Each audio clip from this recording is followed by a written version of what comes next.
What's up mga kamats? Welcome back to my YouTube channel, Ang Kulot na Probinsya.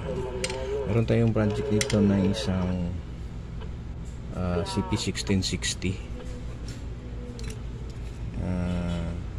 Walang power. Tapos yung PTT switch niya, walang PTT switch. Dalawang PTT switch wala. Ito pinalitan ko na. Kaya ito isa napalitan ko na. Ito ikakabit natin yung isa.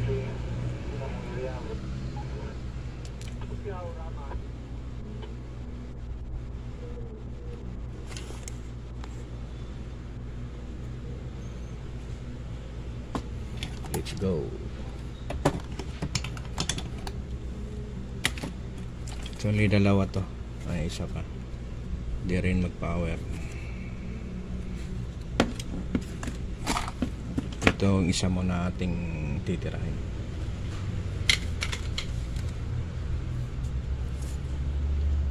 Let's go.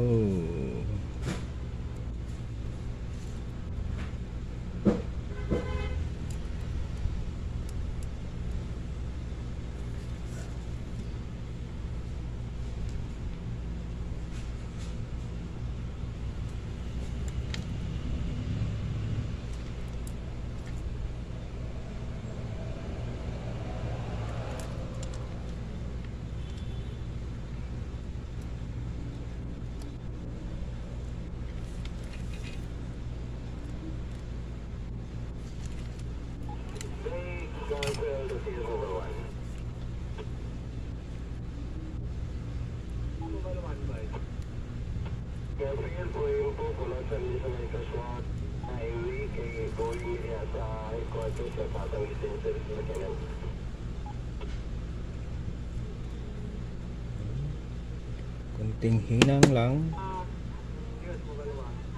Yan, kunting hinang lang. Kabila naman, kunting hinang lang. Shoutout nga pala sa Top Watch Agency, SM Butuan branch. Itong na unit sa kanila to.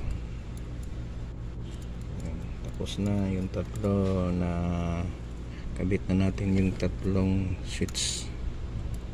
Tatlo.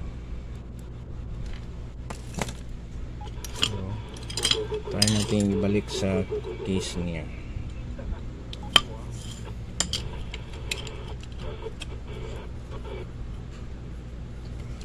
Ito yung sira niya, yung hindi siya mag power. Yung kita nyo yung isang flex na yan.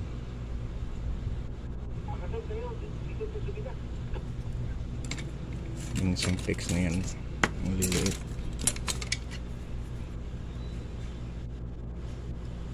Yan.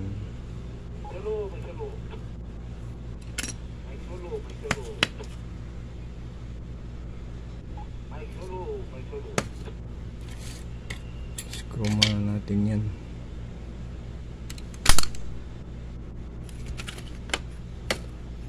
Ano ba yung screw nito? At nawawala ang mga screw nito.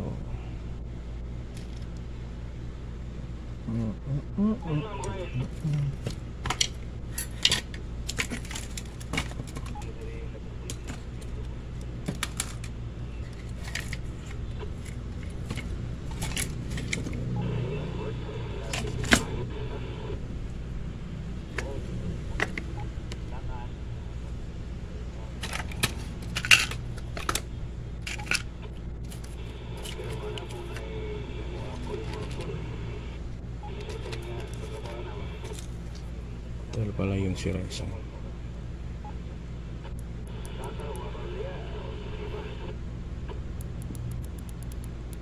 May tunog pero walang function. Saan na ba yun? Screw ko.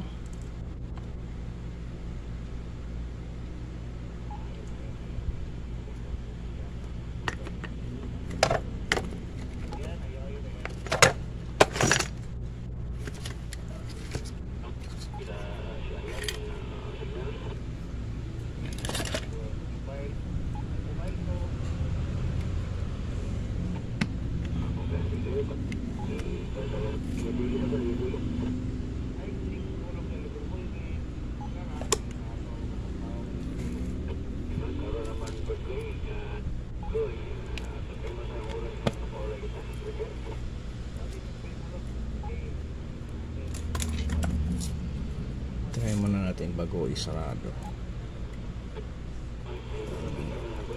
Bumabalik ba yung baka nasira naman yung flex niya, kasi yung flex niya medyo delikado tong flex niya. So yun, try mo natin bago natin i-screw lahat.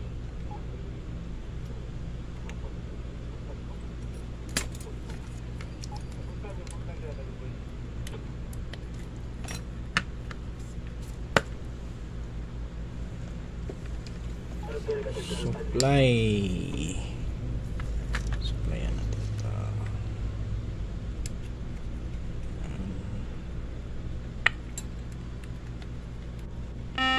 Ayun,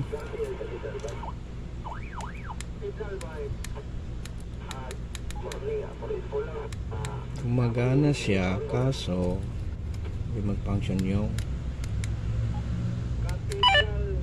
the power.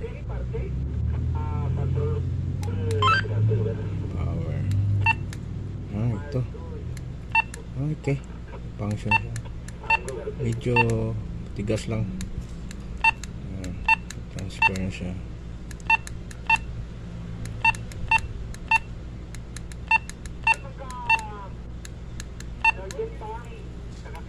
Tapos yung PTT. Yan, umiilaw na. Yan.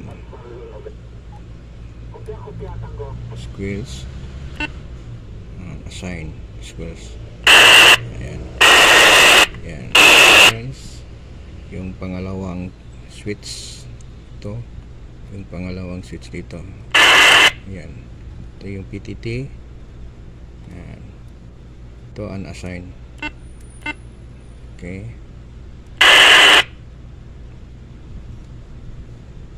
So i-screw na natin.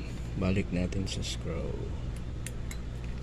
Tapos mag konting demo din sa paglalagay ng pangalan o alias, kasi may nagtatanong sa akin kung paano daw lalagyan ng what's out. Babalik muna natin, sarado muna natin to.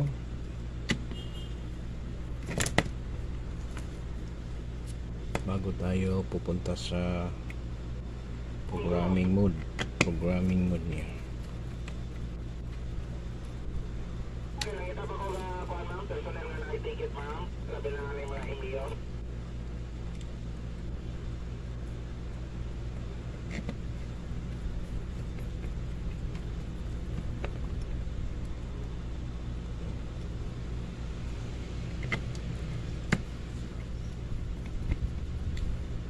Yan, isa pa.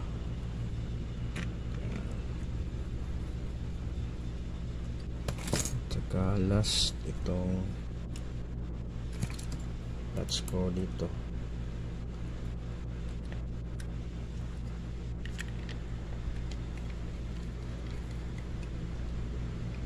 Okay, balik natin, pasok natin sa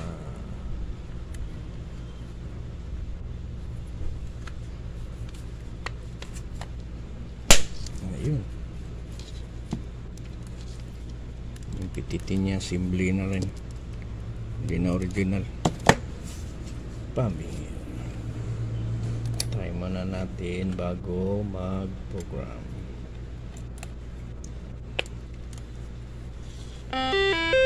Okay.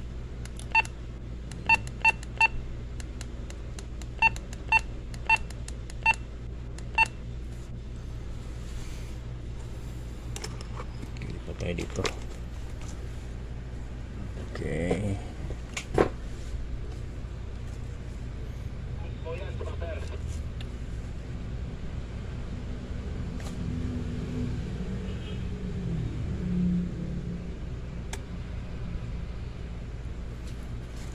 Switch off muna natin to. Tapos pindutin natin to kung naka-delay mode na ba siya. So try natin.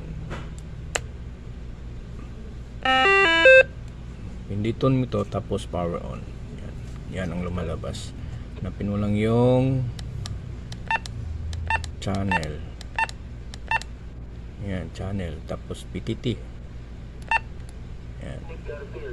Activate alias. Yan, alias. Diyan ka papasok. Lagyan mo ng enter mo sa PTT. Yan. Kung channel 1 yung lalagyan mo ng name, so channel 1, so piece mo lang yung PTT. May nakalagay na dito na MR2, so move cursor lang tayo dito. Yan.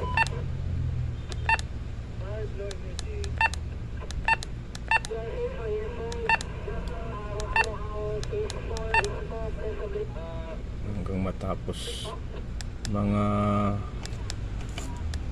sa 2, 3, 4, 5, 6, 7,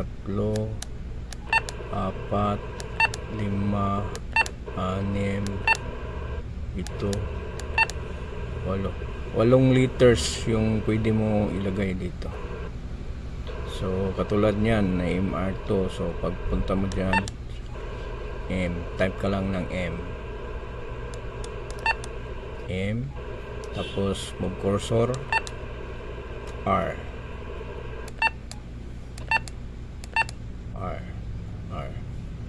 tapos move cursor again, dash, parang dito yung dash nya. Ayan, nasa 1. Then move cursor again, so pindutin mo lang yung 2. Okay, so pagkatapos nyan, punta ka lang dito sa may dulo, tapos enter mo yan sa PTT. Yan, nakasave na siya. So activated siya.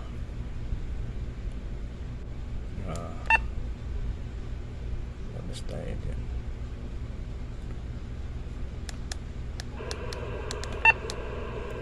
So activated siya.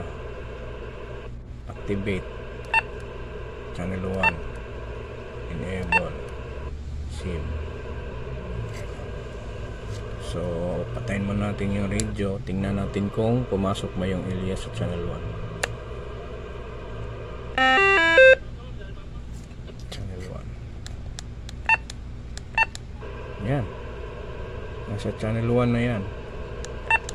Channel 2 walang alias, channel 3 walang alias, channel 4 walang name.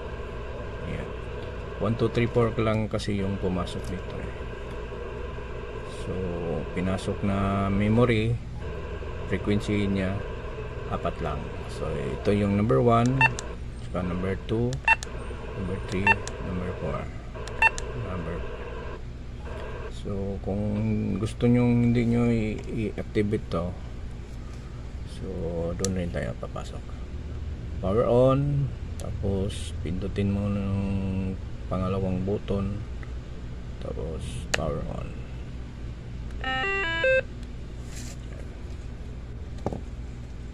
Hanapin mo yung channel. Yan, then enter PTT, alias, channel 1, exit, activate,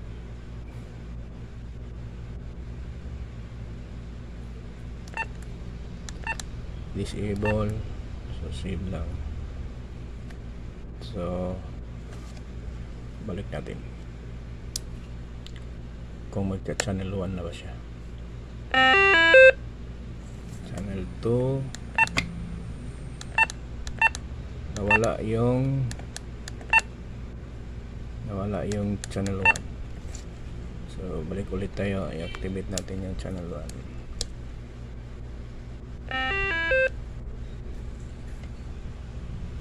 Hindi, wala ka programming mode. Yan, programming mode tayo. channel, activate, channel 1, enable. Yan, save.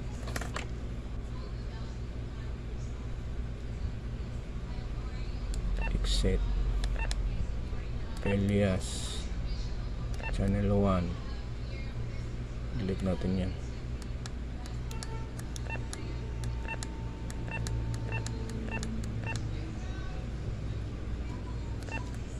Save.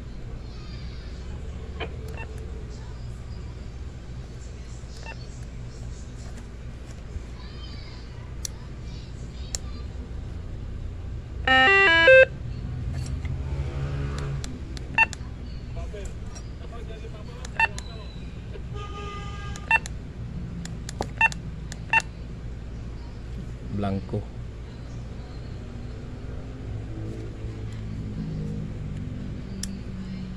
Lagyan natin ng channel 1.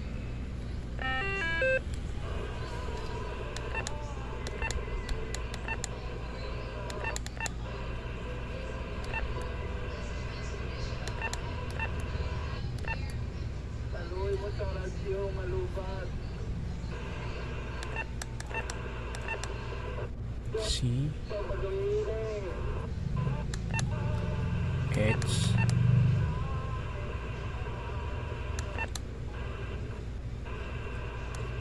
zero zero one.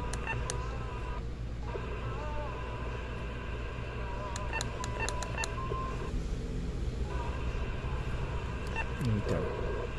Save.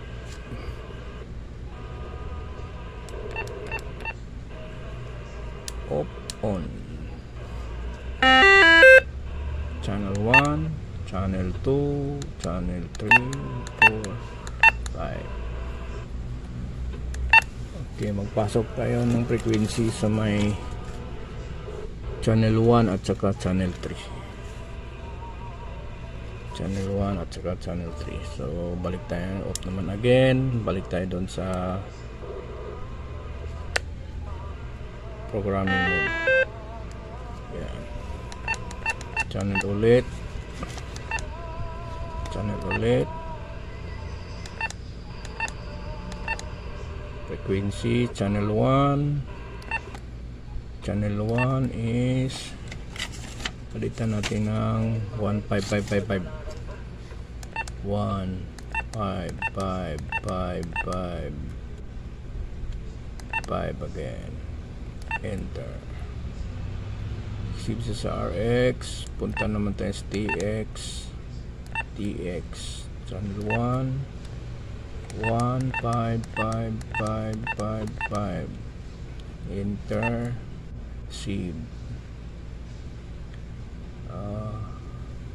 Balik tayo dito. Tingnan natin yung RXPL kung meron.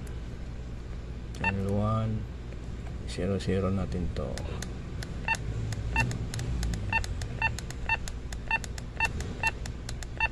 CSQ, okay.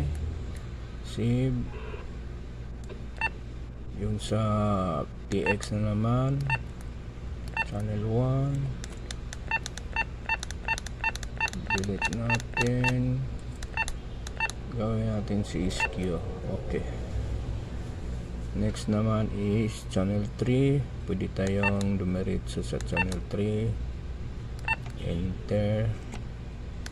CSQ na naman dito. Enter again. So exit. Ito tayo sa RXPL channel 3. Okay, enter. Exit. Dito tayo sa TX frequency channel 3 is 173.975.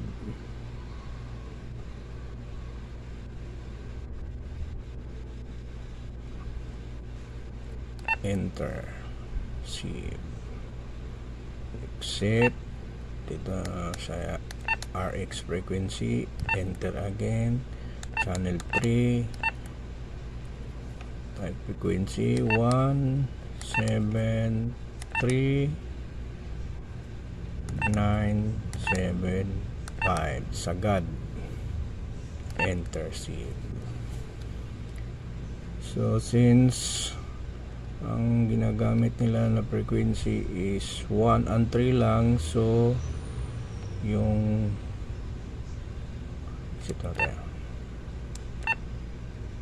channel, balik test channel, enter again, activated. So i-disable natin yung channel 4,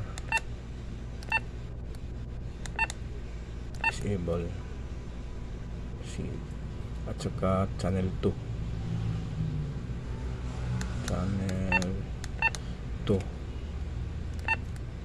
disable. 1 and 3 lang ang ginagamit na. So ganun pa, save. So yun, off muna natin, power on.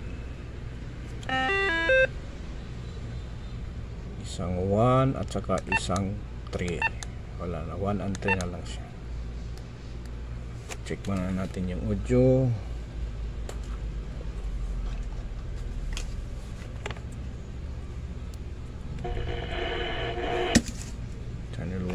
Channel 1.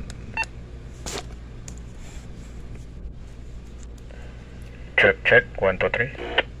Check 1 2 3. Audio check. Sa kabila naman, ito naman natin paganahin kung may signal mo siya. Ayun.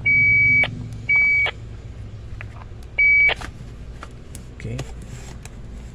So hope yung madam sa nagtanong nung paano maglagay ng alias, so